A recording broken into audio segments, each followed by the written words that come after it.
Welcome to the inaugural session of Shuck Around and Find Out. Today we have local business owner Fadel Zabian with us today, and we're going to eat some oysters, which Garrett's going to bring out, and we're just going to have a nice little discussion about the family business over the last 50 years, some of your, accomplishments that you've achieved, so...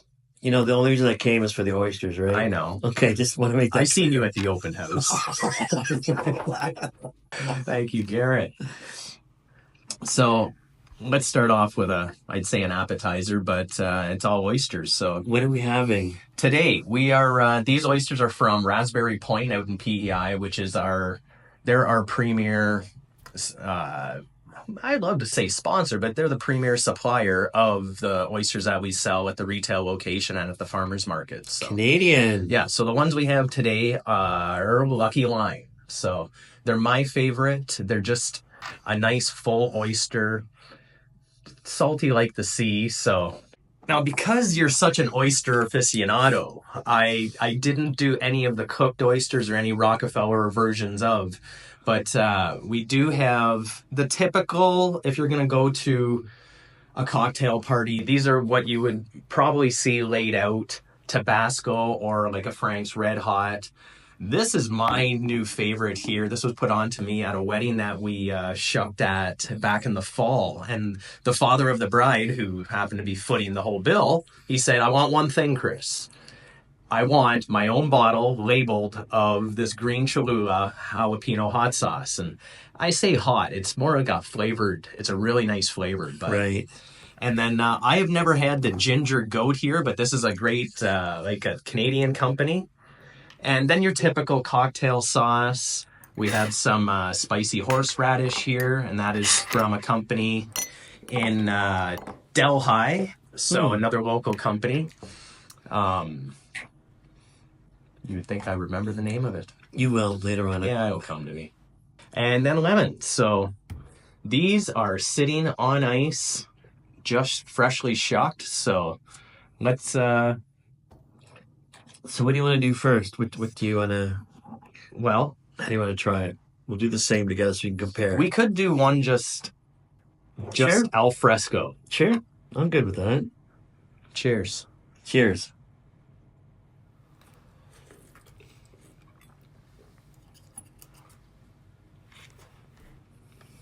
It's good. I can taste the sea. Salty like the sea. So that's tasty. That's fresh. So, Fidel, you've established yourself as a successful entrepreneur, mentor, and educator. So what inspired you to start your journey in business, and who were your major influences growing up? So, honestly, I'm just a second generation, but it's still my dad. Okay, so in all the family businesses, it's always been my dad. He's just come in, done things in different industries, and he's been successful. You know what I mean? My parents came in when they were really young, just them only, from Lebanon, Okay. back in the 60s. My dad always tells these stories of him working in a hotel in London back in the old days, and just some of the names they bring from like the old entertainment industries, that it's phenomenal. But started there, and had a couple jobs. And I remember when I was a kid, we had a little convenience store up on Adelaide North, just before Adelaide and Huron in London. But multiple jobs in whatever job was available, right, back in the day. That you had to do in the store? Or My dad back your in dad? the day. So my mom and dad came from Lebanon in the early 60s. Okay. I believe they had to actually bump their age to come through, so that's how young they were. Wow. So they came to London, between Windsor and London.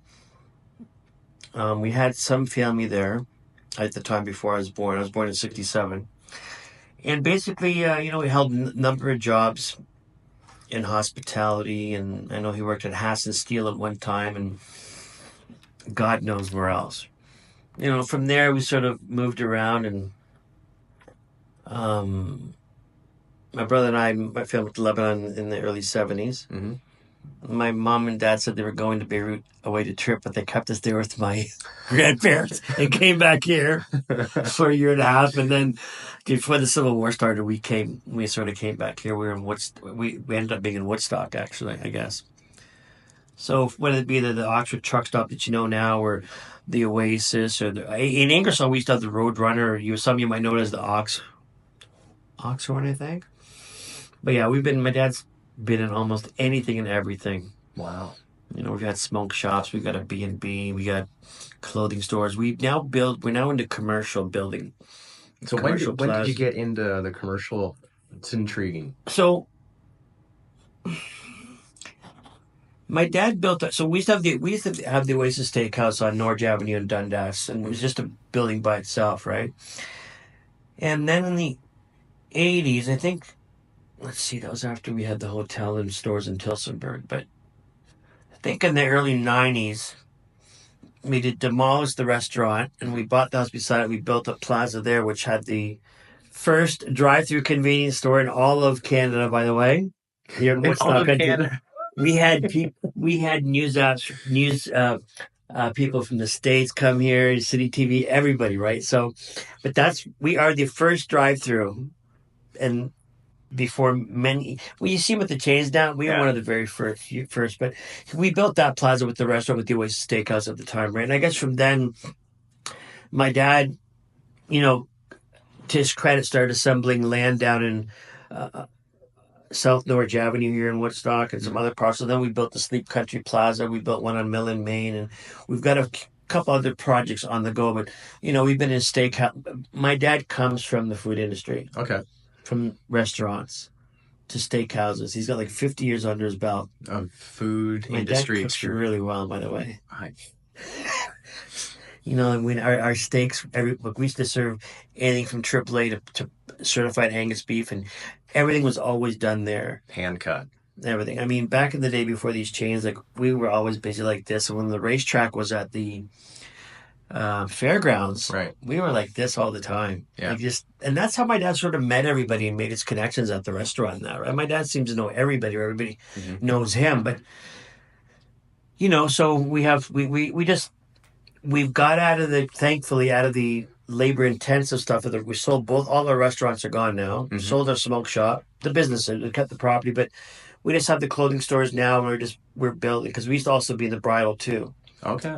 We had stores in Woodstock, Simcoe, Tilsonburg, St. Thomas, Stratford, Bridal shops. and like bridal shop menswear. Right. Both. But we've let all of them go, and we've left. So Woodstock is our hub. So we kept the store here. We kept the Oasis Steakhouse forever, because it was just like a place that we'd go to after we work, right? But that's gone to the business now. So we're building commercial and things like that, and we're still running the clothing store. What's the appeal to commercial as opposed to, say, residential, from an investor point of view and from a developer point of view? For us, now when we build, we don't get a general. We do it ourselves. We sub everything else ourselves to save Right. what I think is a substantial amount of money. I mean, we learn through hiccups and that, but if you have a good engineer that can walk you through it, it's worth the little bit of hassle, aggravation. For us, I'll just say this very plainly. Right now, the law is, and there's a very minimum amount of tenants that are really, really bad out there. Let me get that straight first. But those that are bad, the law's on their side. Right. We've seen horror stories and stuff like that. Yeah. I mean, if I have a good tenant that's underpaying market value, I'll keep him or her in, because it's worth not having the headache. But things have changed now where somebody can go half a year without paying you, and you know what? I still have to pay the bank and the taxes. Whereas the commercial, the laws are a little bit different, but at the same time, it just seems to be less labor intensive, I guess, Right. for lack of a better word. And we're building our own stuff that we have, so we get a little bit of extra hedge from not having to pay a general to come in and do it. Nice. Yeah. So Cool. Now, running multiple businesses and managing properties can be quite demanding. So how do you balance these responsibilities, and what strategies do you utilize to maintain an efficiency across your the family enterprise of 50 plus years. Well, at the moment, sometimes there's no efficiencies there. We're overworking more than we should. Right. I mean, you know what? We're not, because we have our hands in different things, and we're not like big corporations that have these overheads. So, I mean, whatever we can do, like ourselves or whatever we can do as a maintaining, snow plowing, stuff like that, we take it on ourselves right now. I mean, you know, my parents work hard now for your kids, Right. right? Mm-hmm. Me, I carry the same philosophy. I'm going to work hard for my kids. Mm-hmm. Now, as we've gone through it, there's been hiccups we've learned, but basically, once we do something once or twice, we have I guess a flow chart, like for a better term, or we have the directions there which we follow through over and over again, whether it be leases. And so now I do my own leases, as an example, that I've learned from an attorney. So I'm not going to an attorney all the time and spending $3,000 for a lease. Yeah. With construction, we've done so many builds already that we can now be the general, know what's required, Yeah. and save the money there. So it's all through trial and error at the end of the day when it comes to us. I mean, we just like to build as least expensive we can, and you know, the government takes enough money from us, okay? Yeah, that's true. So wherever we can save, we're going to save. Yeah. At the end of the day. Nice. But it seems like the economy is where we've started to actually work for the government. Yeah, no doubt. You know, but yeah, that's the appeal of commercial as opposed to residential, of course. Nice. Yeah. Let's go for round 2 here. Yes, sir. Here we go. Now you tell me, so what are you looking for in an oyster when you look at oysters? As a seafood monger. As a monger. And I'm not a fisher. I'm just, I just thoroughly enjoy seafood, which is the reason I got into it. I just seen a gap in our city that we live in, and that's why I got into it. And I learned on the go. I knew nothing about how to pick out the freshest oysters out of a case. See, he's like my dad. Instead of doing a business plan, like I tell my students to do a business plan and, you know, work it on paper to see if it works or not. He's like my dad. He just throws himself into it. And you know what? Good for you and credit for you to be able to take that risk, because that's what it's all about. If you're not going to take a risk, you'll never succeed. Right. I firmly believe that, 100%. I do. It's, if you don't immerse yourself in it, I mean, my wife actually sent me a meme. It was yesterday, where there's 3 different ways to learn, and there's by doing it was the big, you can read about it, you can, I forget, I'm butchering this, but the bottom line is that the big stack of books was actually doing it. Right. And that's what I love to do. So coming back to how to pick out a good oyster, this was taught to me by my original suppliers. And you tap them together. Take 2, tap 2 oysters together, and it should sound like 2 rocks hitting each other. Remember when you were a kid and you would hit 2 rocks together? We never did that as kids, but anyway, go ahead. We were a little bit. And but you would tap 2 together, and if one sounds hollow, it's not hard to figure out which one. And you can even just tap it. I use my ring a lot and tap it on there. And that's how you figure out, first of all. And then the easiest way is then shuck it. Right. You shuck it, and if it sounded hollow and you shuck it and it smells bad, well, when in doubt, throw it out. That's straight up. That's one of the first rules that I learned in fish and seafood. When in doubt, throw it out. That's it. That makes sense, yeah. So after you shuck it, there's a couple things you're going to look for, and you can see right in here, there's liquid. It's pooled in there if you just shake it a bit. Yeah. So if it doesn't have any liquid, it's starting to dry out. That's probably where the odor is going to come from. I never thought of that. Okay. Yeah. And so that is, you want to see as much liquid. That's why you keep it as level as possible. And this is the one thing when you go to a cocktail party. So we do oyster classes, fun with oysters, another one coming.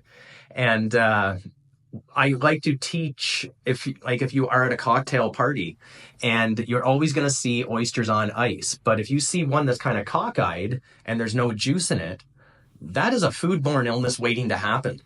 And so that is now drying out the top is room temperature, the bottom's still cold, but it's that liquid that's keeping, remember, these are alive. They're still alive right now.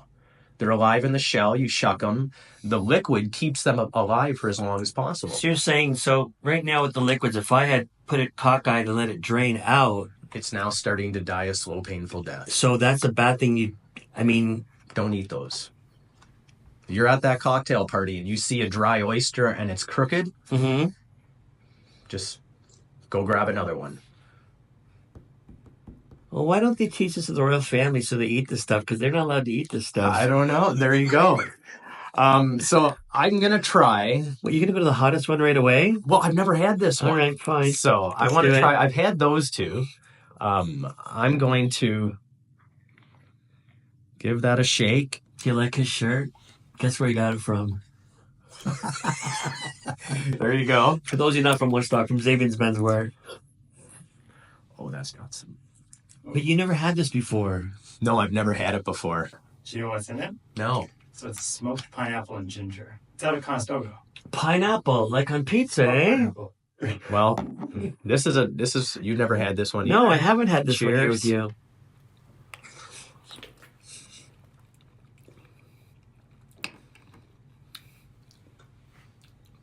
You know what? I can feel the heat at the bottom of my tongue, which you normally hear about that. It's hitting the back, Mm-hmm. but it doesn't over. That's not an overpowering heat, but it's warm. Mm. I love oysters. I love that. I like that hot sauce. It's actually really good. Yeah, And this is where? This is Conestoga. Yeah. Just outside Kitchener. Oh, Conestoga. I thought that was just the college. I didn't know there's an actual place called Conestoga. Yeah. Conestoga. Conestoga Goat. So, as a mentor with Futurepreneur Canada, which I did not know about you, Oh, okay. and a previous professor at Fanshawe For College. over 20 years, yeah. So you're shaping the future of aspiring entrepreneurs. So what common challenges do you see these young business minds facing today, and how did you guide them through that? Well, to be frank with you, I think right now, and I hope people don't get upset at me, but I think we as educators, on average, are letting down our students. Okay. I see them right after high school, and I see a lot of things that are missing with knowledge, skills, and abilities I really believe they need to have. This is their weaknesses, and I'm willing to stand behind this 100%. Basic mathematics. Basic math. Mm-hmm. Writing skills. And I would say the third one is research/reading. Okay. I don't know what's happening out there, but my philosophy has always been the more educated society you have, the more productive society you have, and the better, believe it or not, your economy will be. And this has been proven. I find that there's a lot of really good instructors out there, teachers, professors, doctors, whatever you want to call, or whatever pronoun they want to, I think it's a pronoun. I was really bad in English, but when I was in school, we had hardcore teachers to grade 13. And I actually saw one, Miss Walcom, that taught us grade 13 English. She was hardcore, but I saw her in the store a couple weeks ago. Right. No, a couple months ago. I gave her a hug. And I said, you know what? For all the stuff I complained, I'm thanking you for what you did to us, because I wouldn't have lasted through university. Right. But sometimes it's a wake-up call for students when they come up. Like I used to teach. I taught in Police Foundations, entrepreneurship. I wrote most of the program for the college. Mm-hmm. I taught in many other areas too, which, did benefit me because I could cross into different areas and show people and give them real life experience. But I think once a student knows that you're there to help them, those that want to succeed sort of follow the road with you. Right. It's all about teaching, learning. And I think the best way to teach students is the theory is good to have, but you have to back up with practical experience. Show them, walk them through, have them participate in something, bring people in. But the practical part is one of the most important. They got to get their feet wet. Mm-hmm. And those that want to will succeed. And you can see them in school. Right. The ones that want to succeed. Yeah. And then, just like anywhere else when I was in school, there were just some there that just wanted to get through it, and that's it. But it's a cooperative between other instructors, the students wanting to, and your need is, there's nothing better than seeing your students succeed. Nice. Nothing. I mean, Garrett here, that I taught, how many years ago has it been now that I taught you? Has it been 10 years? Nearly 10. So Garrett Yeah. was one of my students. Yeah. Now he's the head of the program for the program that I wrote. So yeah, we see other kids that have gone into other programs or open business. There's nothing better than seeing the kids succeed and move on. It's one of the greatest pleasures in life. Wow. Right? There's not you affected somebody positively and just Yeah. I had a part of that. Yeah. Love it. Mm-hmm. So looking back at your impressive career, what do you consider your greatest achievement and what lessons have you learned from it so far? Like, I know you still have projects. You want the good and bad and ugly? I want it all. Give me it all. I mean, this is where I actually believe in society that we sugar on, especially on social media. Everybody shows the positives. They never. To me, there's a lot of inauthenticity where people don't talk about the bad and the ugly. And yet, for me personally, it's been the bad and the ugly that's developed me into what I am today. 100%.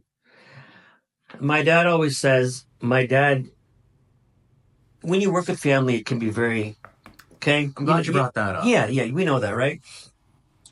But I've learned the hard way is that it's good to have friends, but friends and business are two separate things. Okay. And even though you're friends, you still follow the process as if you didn't know them. And that's where I've got burned about 2 times now. My dad doesn't let me forget it sometimes. He does. He brings it. Do you remember when? So you got to treat everybody the same. Yeah. You can't give breaks. You can't. I don't care if it's about loaning money or doing this, but business is business. Unfortunately, some might take it as you can't have a heart in business. Not true, but regardless of your relationship with the people you're dealing with, whether it be friends or nobody, you still got to follow the same regiment that you do. Mm-hmm. This is how we do it. This is what my expectations are, and things like that. I've learned it. I've stopped it. Yeah. It's just you've got to stop it, because you know what? You're only disadvantaging yourself. Right? Yeah. So that's very important, I think, from the bad. The good, I think we're going to call that the ugly. That's the ugly? What's the bad? Let's see if I can differentiate between the bad and the ugly. So Futurepreneurs Canada is a program that allows people and gets them help and a loan and some money on wanting to start new ventures, okay? Okay. I always tell people, whether I'm doing that or I do a lot of stuff freelance on the side, all I want is a donut and a tea. I don't want money. I want to help to succeed. And I do this for a lot of local people. But one thing I tell them is that only buy what you want to buy, what you need to buy. Don't let your eyes twinkle and say, I need this and this and this. The new shiny objects. No, you don't. You don't need to, there's been times where I bought too much and I shouldn't have bought for our stores. Mm-hmm. I saw a really good deal. Mm-hmm. Didn't sell as fast as I did. Didn't sell through? As fast as I wanted to, but I'm taking care of that now. Okay? But you really need to hold back. Don't be afraid of getting any type of, you want to call it negative or you want to call it constructive criticism. Mm-hmm. I always make mistakes in everybody else, and we can always learn. Yeah. No ifs, ands, or buts. And if your head is too big to take constructive criticism, i.e. negative criticism, and not learn from it, well, you know what? You're going to hold yourself back. Mm-hmm. We'll always make mistakes. Yeah. For you to come and say, you know what? I screwed up. I'm going to eat my hat. It's the best thing you can do. Mm-hmm. The good is all the people you meet, all the connections you make, all the things you learn.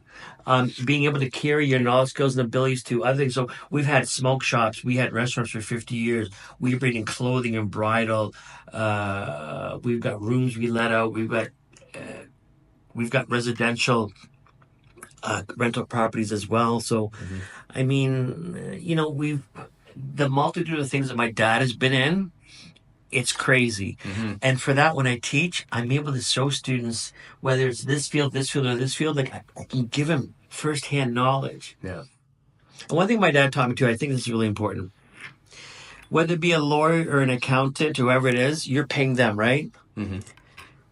You're their boss. You tell them what you want done and say, get it done. If they say no, you say, yeah, there's got to be a way. So don't be afraid to push that envelope. Right. They work for you, not the other way around. You tell them what you want, and you tell them to do it that way. That's like Elon Musk says, unless it defies the actual first principle in physics, nothing is impossible and can be done. Exactly. And a lot of people forget that. They forget that you're the one hiring them. Mm-hmm. They can't do it for you. Find somebody else that can. Right. Again, we're talking within the constraints of law. Mm-hmm. Good point. Right? Yeah. Let's go for round 3. I never thought you'd ask. So you choose. Let's try this one here. The green Cholula. Yeah, please. Okay. So let's see. We have 3 more each. Okay. Yeah. No, I know what this one is like. I had that one at your open you house, did? actually. Yes. Yeah. There you go. So this was actually really, really good, That's just actually. tasty. Hot spice green pepper. Jalapeno. Oops. And you feel how they're still nice and cold to the touch. Like that is what So you that's want. why you put the ice on them Always. like that. Always. Cheers. Cheers.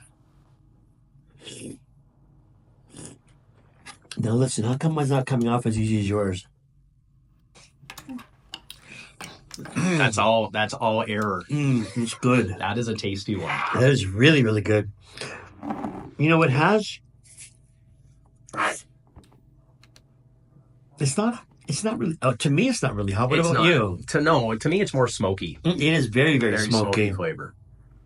Mm. It's one of my new favorites. Cholula hot. No, it is really, really good. You know what? I like putting some of the stuff on all kinds of food. I like my food to have a little bit of bite, not plain. Yeah. You know? Or if the food's not good, I put more of it Does on. the shit out of it. Right on. So what's a great suit feel like? You know what? It's funny you mention that because, look, we have suits from $250 to $3,000, Canadian made, Right. things offshore. If you don't wear suits a lot, you're really. I have a lot of people that come in that don't wear suits. Okay, That don't wear suits. they come in for their first suit. Okay. So the first thing I tell them, I say, "Listen, do you have a suit?" They say no. I say, "Okay, blue, black, and gray are your core colors," Yeah. which means that for me or you can wear the same suit the next day and change the shirt in time. People don't notice. Right. Now, once you get into funky colors or funky textures and or say pinstripes or checks, Yeah. if you wear that the next day or wear it at the end of the week, people notice it, right?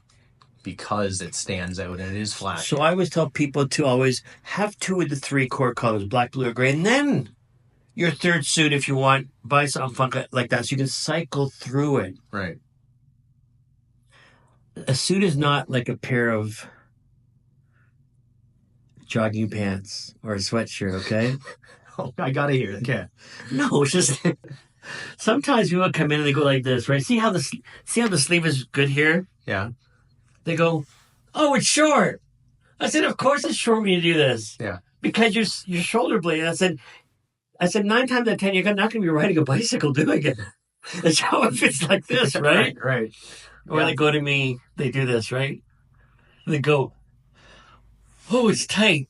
I said, "Of course it's tight. You switch your shoulder blades are twisting around." I said, I get a suit that's 4 sizes too big or 5 to put on there. I said, Yeah. "You still feel that, right?" Yeah. A normal suit should fit, staying like this, where it's nice and comfortable. You can shake somebody's hand. Mm-hmm.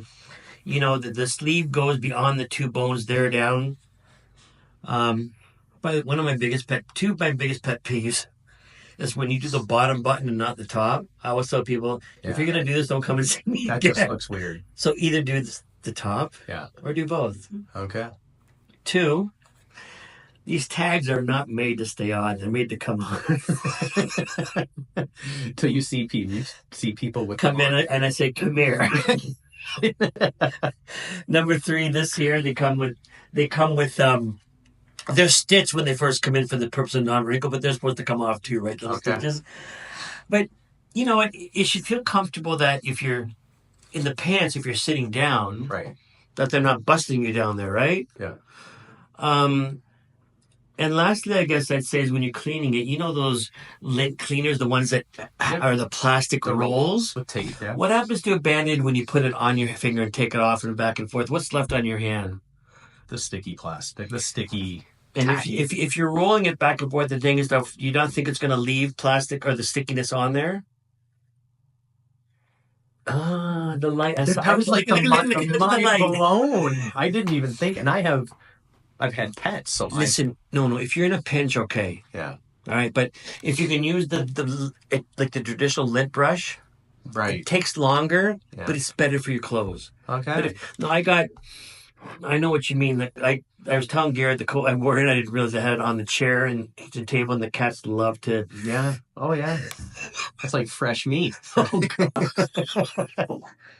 You know, so it's got to be comfortable. But the first time you get a suit, you're going out of your zone because you don't normally wear it, right? Mm-hmm.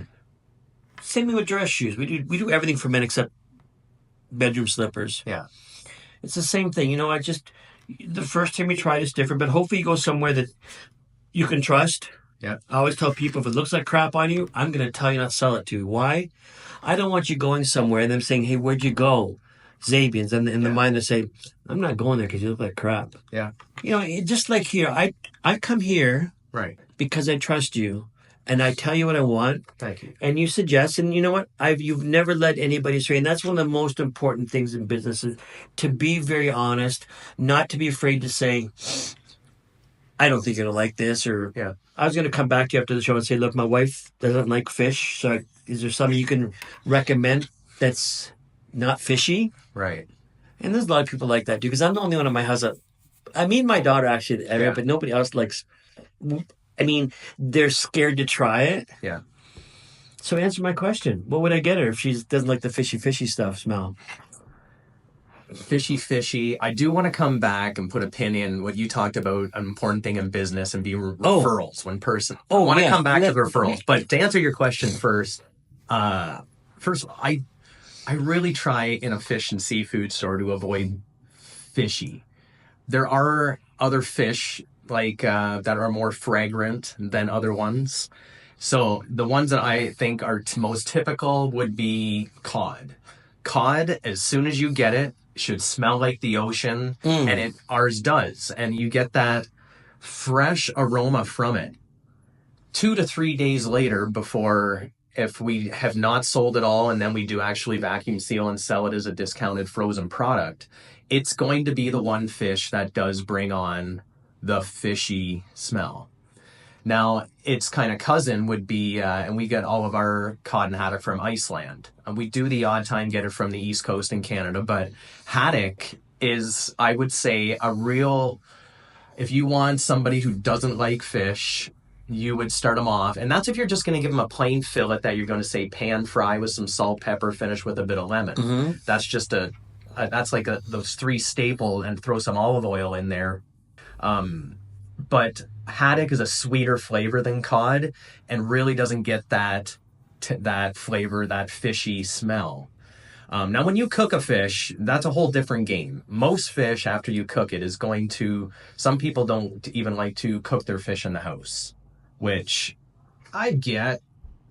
I don't really care. I do it all the time. The one... So we have this one product, and coincidentally, it happens to be cod, but it's a commercial product that is coated with potato and cheese. I saw that. This is, I can't believe the amount of people who have asked the question. You have a significant other who doesn't like fish. And I suggest, now this is a product, it's a frozen product that is the second best seller in our store behind fresh salmon. So we go through this on volume. And it's a potato cheese crusted cod. You bake it for 25, 30 minutes. It gets a nice brown crust on top. And minimal people have come back and said, my wife did not like that. Sold. I'm getting that afterwards. So that would be the one that I would say you dip your toe in the water type fish. I mean, salmon is known to be a bit more, I like to think of salmon, though, as the healthy fish that we should all be eating at least once a week, just because of the vitamins and minerals and nutrients that are in salmon. Now, I don't even want to, we can go off on farm salmon and wild caught salmon. I can argue both sides of the fence relatively well, but that's a long-winded answer to your what you should take home today. And lots of Awesome.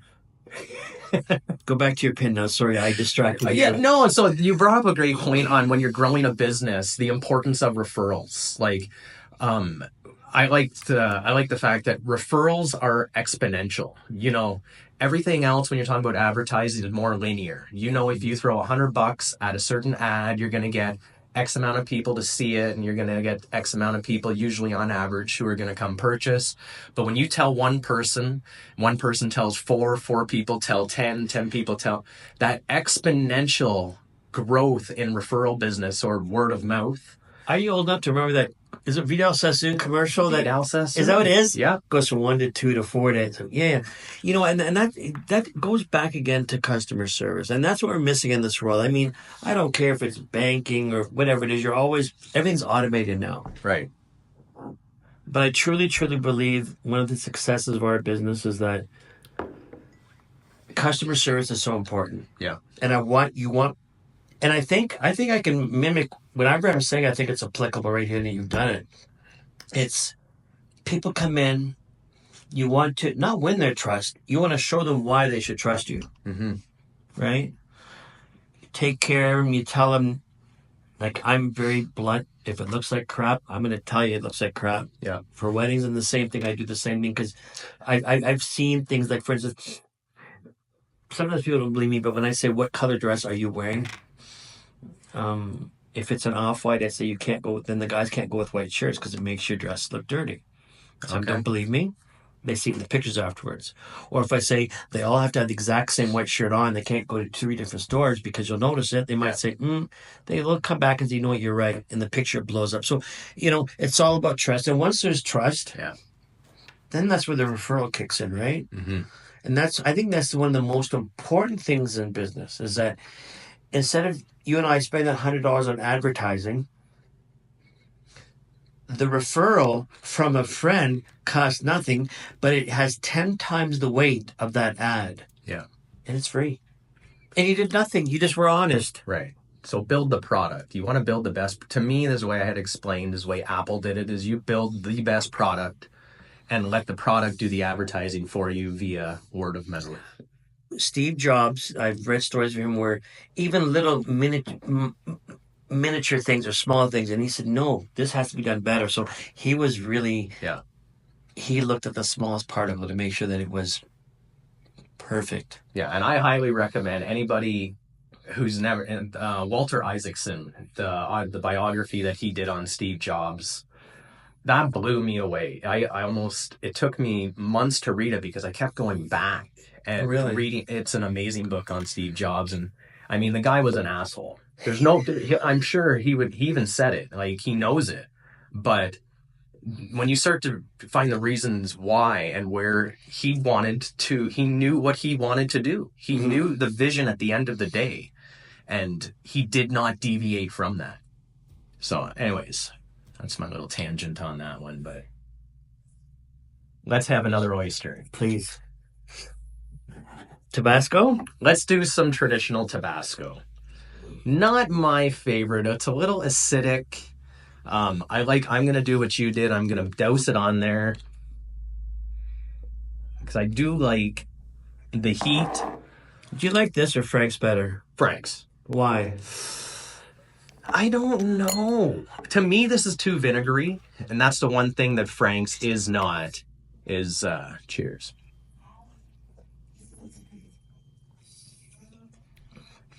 Yeah. It is vinegary. You're right, 100%. Yeah. But I like the heat. Me too. It's good for you too. The spice. It is good for spice.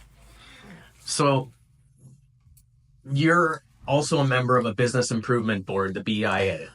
So how do you perceive the role of local businesses in community development, and what initiatives have you been involved in to foster this growth? I guess this is, this is one of those closer things to my heart. I always think that, and I've always told people that shopping local is important. Right. Why? It doesn't just help me, but it helps the person shopping when you shop in your community. I put up multiple videos that show that. Example, I'm gonna come here and buy that shrimp snack thing for $9.99. Okay. Yeah. You're gonna take that $10. You're gonna spend it here and you're gonna spend it there, and then they're gonna spend it somewhere else. So the trickle effect. Yeah. Of that helps multiple businesses. It brings taxes into our community. It helps with the tax base that we pay, which is too much for our property taxes, right? Mm-hmm. So think of it as investing in your community, and it's going to come back to you. When people say, "Oh, I can get this for $50 in London," I said, "Okay, no problem." I ask them 3 questions: How long does it take you to get there? Wear and tear on your car? How much gas you're going to spend? And you're going to have to go back a second time to get to for something else or to get it altered, right? Yeah.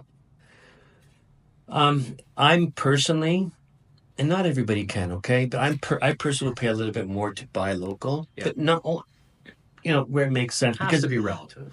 Hopefully, I come and I spend money here. You're going to come and spend money here, but I think it's important to have a good downtown core. Mm-hmm.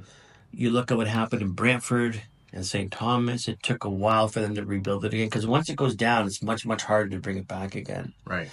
So, some people say, "Oh, there's not this kind of store downtown," or "There's not this kind of store downtown." I say, well, because you don't support downtown. And a lot of downtowns have a false negative optic that people think that they're dirty or this and that, but they're not. They're just keyboard warriors that talk bad about it. But it's a strong downtown, a strong good core is really good for the city from many aspects. I mean, we have a beautiful downtown. People don't think so, but I had people come one time from Sarnia and Leamington, and they said to me one summer, "You have a beautiful downtown." I sort of looked at them and I said, "You're right, actually, we do. But because we're here, we don't realize how beautiful it is and how much better it is in other places." Right. Right? So, I mean, we've had a Netflix series shot downtown. Mm-hmm. That was cool. There's talk of another one coming in. Yeah. I just read it yesterday. But when things go to hell, when you don't maintain things, it costs you a lot more to bring it up to the level that it should be at, as opposed to helping you maintain it. Yeah. Right now, with the tariff situation with the U.S. and all that stupid nonsense, and the tariffs don't make sense. Tariffs are like an act of war, as Warren Buffett said. Mm-hmm. Nobody wins. But we have a lot more people now buying local, buying Canadian, supporting local, which should always be the thing. It shouldn't have taken this as a catalyst too. Right. Never should have taken that. No, not at all. Yeah. But, people got to remember that investing locally helps. Think about it. Every time we have a big manufacturer come in, theoretically speaking, it's supposed to help to offset the base. Yeah. Woodstock is the center of Ontario. Mm-hmm. Why do I say that?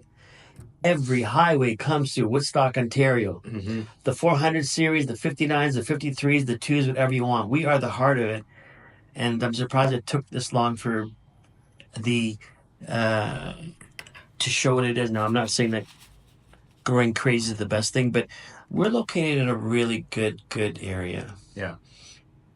And that would be the one thing that's growing Woodstock, being one of the fastest growing municipalities. It is. I heard Canada at one point, Woodstock was. It's probably up there. Yeah. Some don't like it, some do. I mean, yeah. There's always good and bad with everything. Unfortunately, nothing ever comes in that's sweet and fancy without a little bit of sourness to it. Yeah. Unfortunately. So I want to pivot for a second and give the opportunity to talk to the world, okay? So if you had the attention of the world for a few minutes, what would you tell them, Fadel? I would say this. If enemies literally sit down without any evil intentions, 2 things I'm going to say. Mm-hmm. Actually, let me start with something else first because it's not as the good. When there's a really good thing to eat and a bad thing to eat, I'll eat the bad thing first and leave the good for the end. I Okay. know people are different. Yeah. I think there's too much narcissism in society, and we're not treating everybody the same in the world. Okay. Okay. We see that through wars, unnecessary stuff. We see human suffering that wouldn't happen if it was somewhere else. So Mhm. we live. Our world is upside down now, and we're not. The rule of law is not being applied evenly. The rule of humanitarianism isn't being applied. It's like some people think that the law doesn't apply to them. I don't care if it's a Geneva Convention or if it's whatever it is. Mm-hmm. My second thing I would say, enemies should sit down without any BS and share food and eat and talk. And break bread. I think breaking bread and not just but sit for a number of hours. Mm-hmm.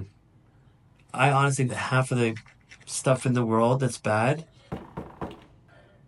could be overcome just by doing this and getting to know each other. Yeah. For some people, the ideologues that are very zealous that think that one way or another, you're never going to get through. But I think a lot of people, by breaking bread, Yeah. sit down and talk and walk away and say, he's not a bad guy or whatever it is, right? We always have misconceptions of people. Yeah. Everywhere. And it's funny how many times people I see when they'll say, you know what, the way I thought of him or her, now I've got to know them. Yeah. Was I wrong? Mm-hmm. So those are two things I would say on the world stage. I like that. You know? Oh, we have a couple left here. Yes. I'm going to go with you. We're going to go with cocktail sauce. I'm going to go with lemon. Okay. I'm going to go with lemon and horseradish. Me too. We'll do the same. There's that. Do you prefer this way or do you prefer like the... So what is... Oyster Rockefeller? Oyster Rockefeller. To me, I always... Probably one of my pet peeves when it comes to oysters is people that go, oh, I hate oysters. Have you ever tried one? No. Nope, I have not. Well, how do you know that you hate oysters? Oh, they're just this, that. I've heard it all. Can we bleep stuff out here? You got that little... I don't know if we'll bleep it or not. But Oh, then we should have got the button that was on your window there. So how can you say that you dislike some type of food if you've never tried it? Like, to me, that is one of, when we go to these events, like the art gallery, there's one coming up, the Sip and Savor is coming up, and I'll probably go to that for one reason. It's to try to get as many people who have never had an oyster to eat an oyster. Good. Like, that's my victory, is for the days to get somebody who's never had an oyster to eat an oyster. Has that guy an oyster? Garrett likes oysters, yeah. You don't count that, sorry. So. You know what? I like horseradish with it. Yeah, I like I the really lemon. do. The lemon brings it out. We have one more here. No. Why the salt on these plates here? Keeps it. Remember when I came back to, so there's sometimes when we'll do platters where these don't travel well. Like, if people want a platter of oysters, I usually give them the ice in a container.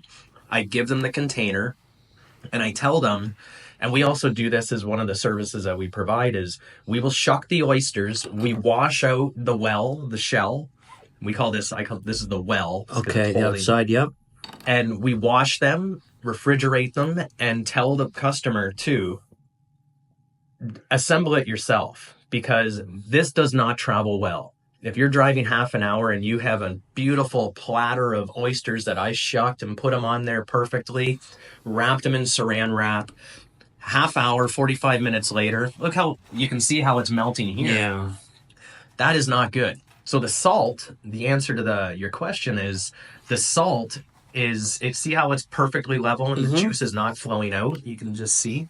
That is why we use... I just happen to have kosher salt in the other side there, but a really nice coarse sea salt that's even a thicker grain than this works really well. So you can see if you're going to be eating them right away, keep them on ice. This I just like for presentation purposes. Okay. I'm all about presentation. Whenever we do a lot of platters for takeout with shrimp, crab, lobster. We have platters from real crab, and we have the surimi, which is it's a great protein source. But at the end of the day, there's about enough crab in there to call it crab. Right. I mean, it's flavored pollock, and we know this.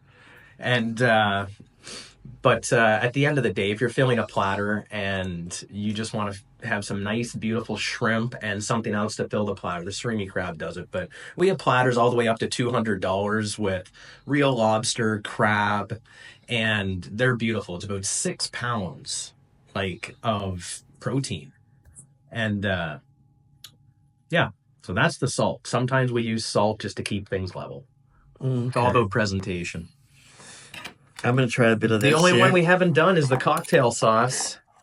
Ketchup and horseradish. You know Ketchup what? and When we used to run out of cocktail sauce, we used to do a lot of seafood and as well as steaks and shrimp and that. We'd run out of this. Yeah. You get this. Yeah. And we'd throw ketchup in it and make it to taste, right? Yeah. Yeah. Wait a second. I'm missing something. Hold on. Don't. You're going to do the squeeze of lemon? Yeah. Lemon goes good with everything.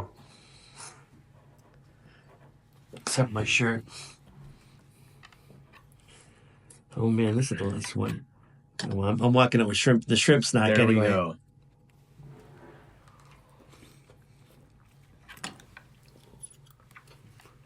Sweet. You know what though? The horseradish is better still. It's both good, but yeah, you're right. This is better. Yep. Fadel, we've got a camera here. Speak to the middle one. Tell us what's going on coming up in the future for you. What's exciting you? Let it go. Well, thanks for putting me on the spot. So, you mean personally? Yeah. What's going on? Business-wise? Business. Anything that's got you really amped up that's coming up that we can get excited about? You know what? We're going to be expanding our Sleep Country Plaza very soon to the north. We're building another plaza down by the bowling alley. Okay. And, you know what? I'm looking forward to the spring, actually. Yeah. Today's so beautiful. I just want to go out there and do this, you know? Yeah. And, you know what?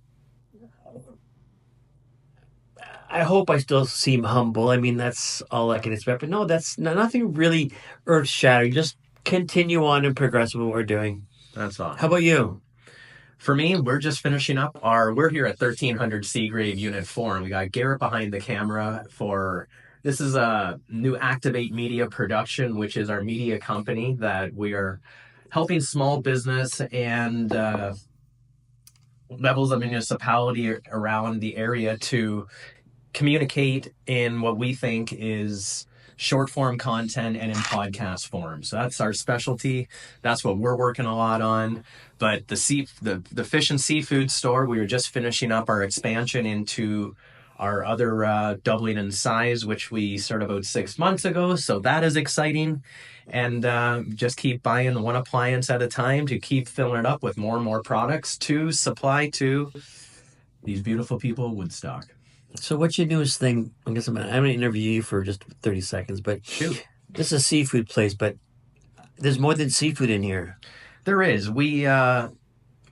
It's funny you say, is when I first started this, my whole goal was to have a specialty food shop. Mm-hmm. And it was that specialized, though, in seafood. So originally it was going to be, I come from a bit of a cheese background, so I was going to have cheeses, artisanal meats, and of course, the core being fish and seafood, because other than the grocery stores in town, there is nobody else doing what we're doing. And that is the reason that, it's 10 years ago now that I started at the farmer's market. Right. And we're in our 5th calendar year for the store here. And that was my goal from day one, is to create a specialty food shop where you can get all of the more higher end things that you aren't going to spend money on every week in, week out, but we want to be top of mind whenever you are having that party or you doing that, that presentation or something. And so that was our goal.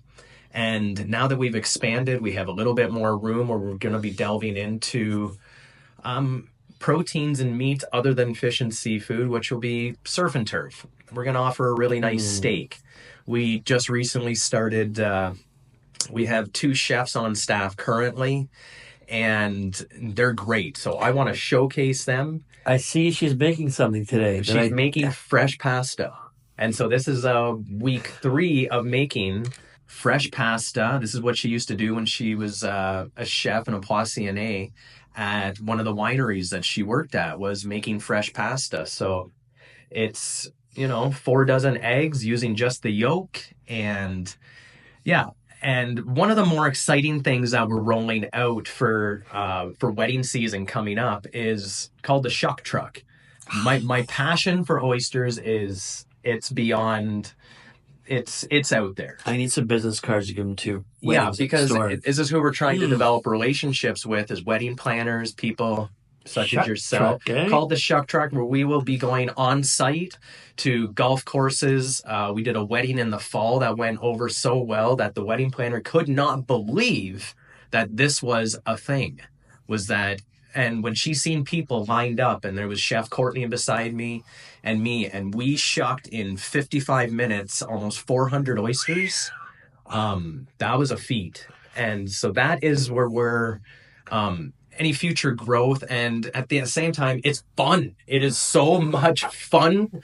I'm picturing a Fred Flintstone car with a big shell on the back that opens up for that. Yeah. So the Shuck truck will be the truck that pulls the trailer around. Yeah. And the trolley will come out that we can leave on site. Oh, that'll be amazing. Oh my God, that'll be fantastic. Maybe I'll have the second wedding just for that myself. Sounds Where we knew our vows. Yeah. Well, that's good for you. So we have lots on the go. We have lots in the works. We have an amazing group of core people here at the store. You do. And including the farmers market. So we're just having fun. Cool. So that's going to wrap it up here. We're at 1300 Seagrave Unit 4. Thanking Fadel. And you can go see him on Main Street on Dundas. 471 Dundas Street, Zabians.ca. Anytime. And remember, we're here to keep your meals hook, line, and simple.